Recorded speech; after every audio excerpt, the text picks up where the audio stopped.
Halo teman-teman semua, apa kabar? Ketemu lagi di seri belajar NLP.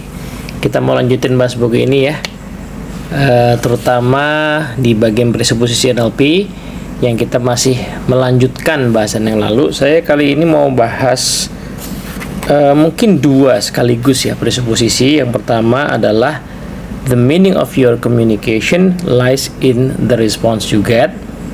Dan yang kedua adalah the one who sets the frame for the communication controls the action. Seperti apa maksudnya? Yuk kita bahas di video kali ini.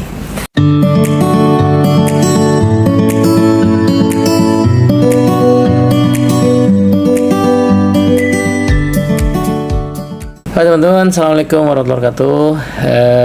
Ketemu lagi di seri belajar NLP.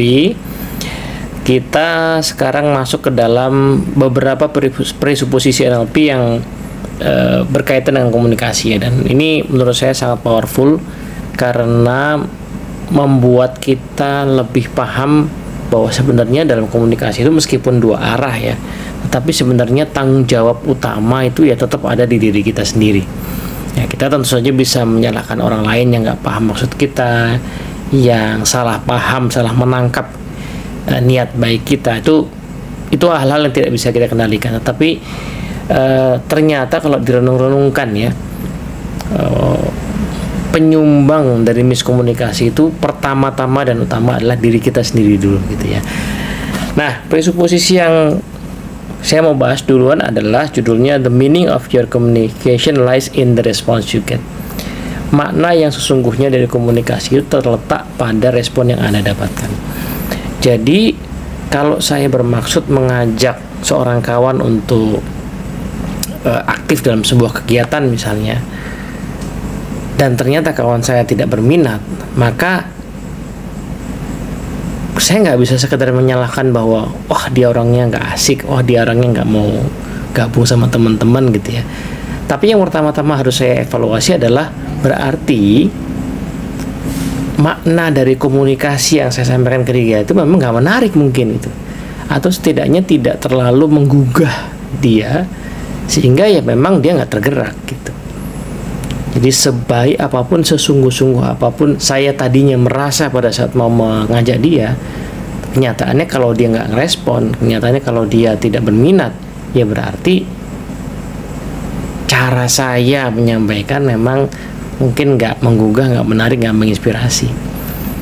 Nah, ini akan membuat proses komunikasi jadi lebih ringan saya kira ya.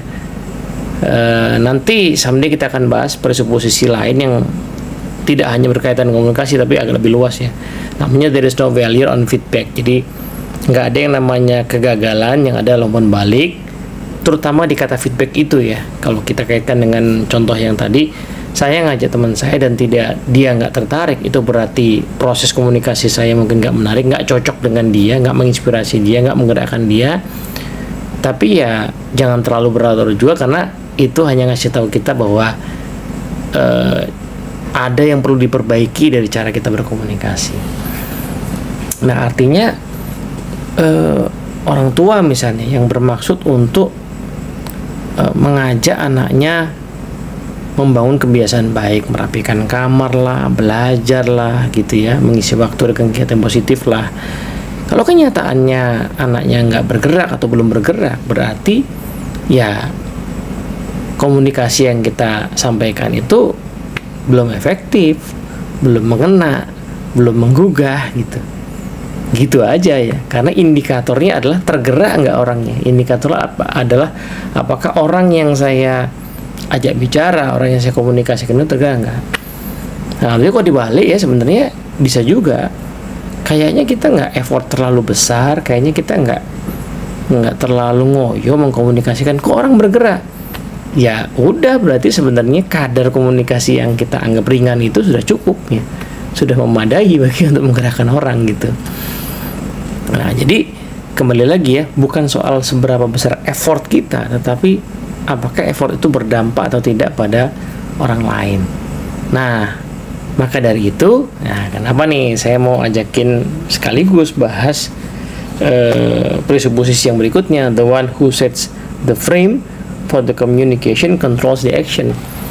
Presuposisi ini mengajak kita untuk memahami bahwa sebenarnya menyampaikan pesan itu sebenarnya adalah membingkai pesan. Jadi pesan itu ada dua komponennya ya. Satu adalah isi pesan, kedua adalah mediumnya atau cara menyampaikannya, kemasan dari sebuah pesan. Dalam bahasa yang umum ya frame pesan gitu ya.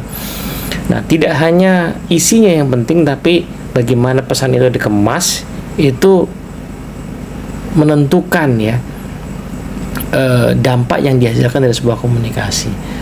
Nanti ada istilah di NLP namanya ilmu reframing gitu ya, atau framing lah dalam bahasa yang lebih umum ya. Saya pernah bikin video agak panjang soal framing itu ya, hampir 2 jam saya pikir karena waktu itu ada di kelas ya, Essential Life Course modul 2 memang kita ajarkan materi framing yang diadaptasi dari Robert Dilts ya.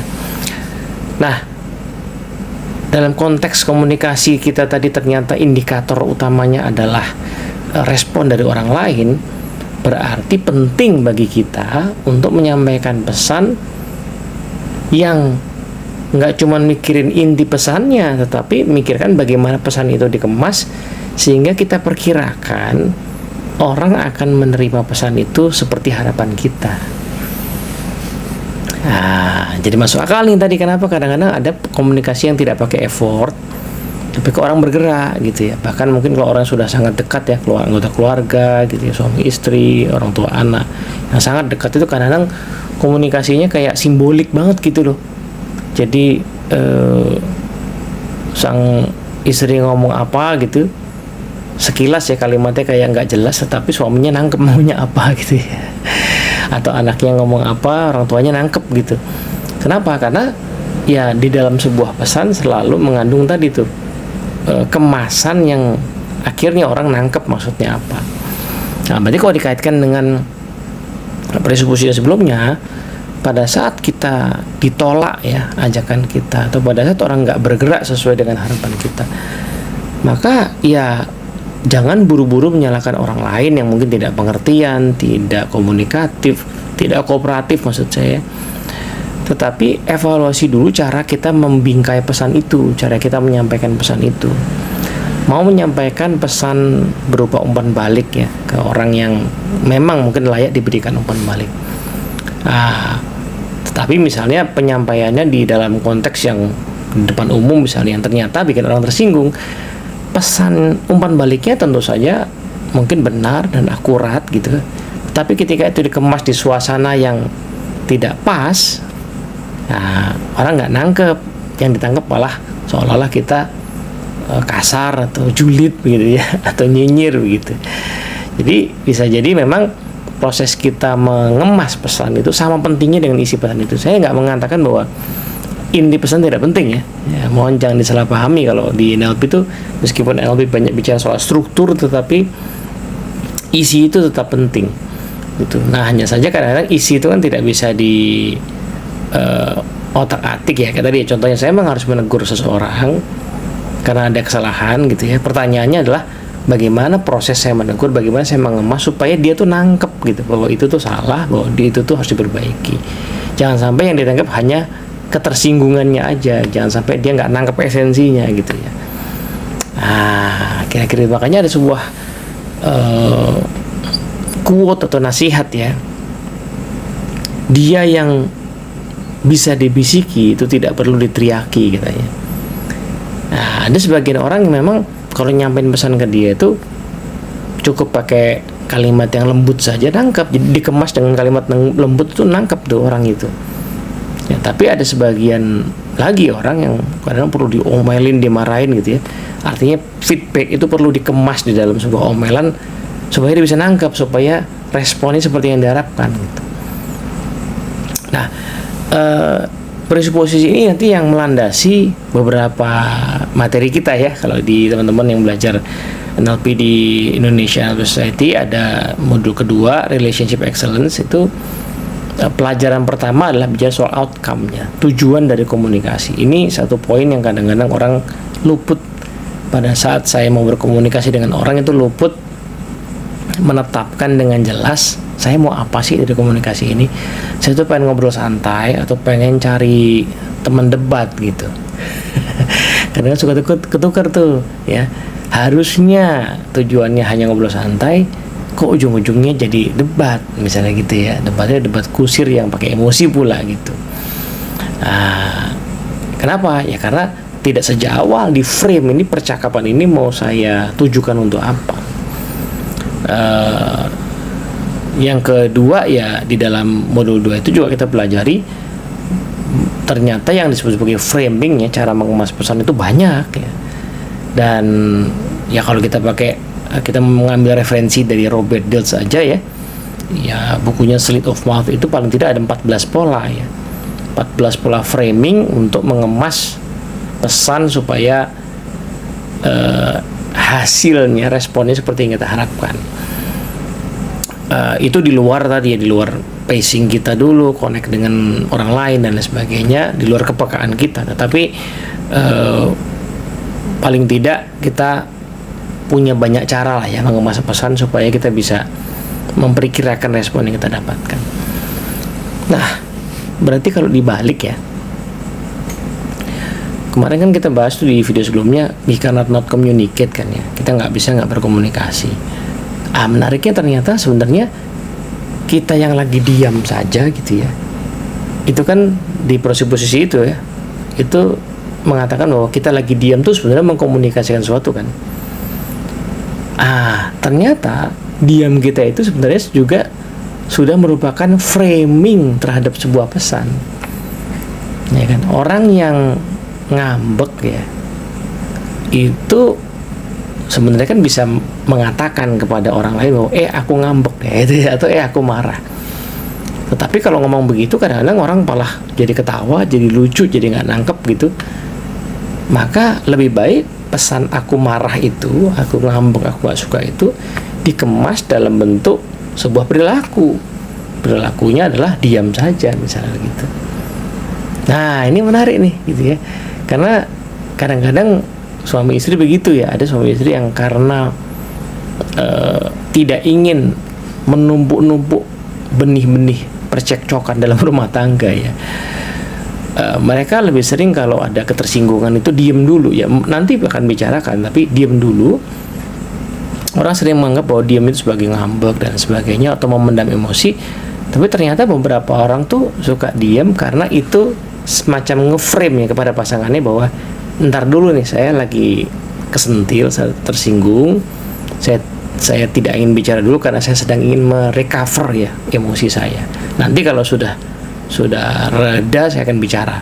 Karena berbicara di momentum lagi emosi itu rentan untuk mengeluarkan kata-kata yang menyakiti hati lebih jauh gitu ya. Akhirnya jadi bertumbuk-tumbuk tuh benih percekcokan rumah tangganya. Nah, jadi suami istri udah tahu kalau seandainya ada yang diam itu, ada yang kena nih. Itu sudah terframe, sudah terbingkai. Diamnya itu maksudnya adalah ada topik pembicaraan yang apa ya, menohok mungkin gitu ya, atau menyakiti hati. Nah, di era sekarang kita mengenal banyak istilah namanya media framing ya, bagaimana media itu sekarang ya nyata-nyata lah ya, sudah tidak lagi terselubung ya, sudah nyata-nyata menggunakan pengaruhnya yang luas itu untuk jadi alat membingkai, ngeframe wacana-wacana yang ada di publik gitu ya. Mengetahui hal ini maka ya kita belajar NLP barusan, berarti ya kita itu mesti peka ya sama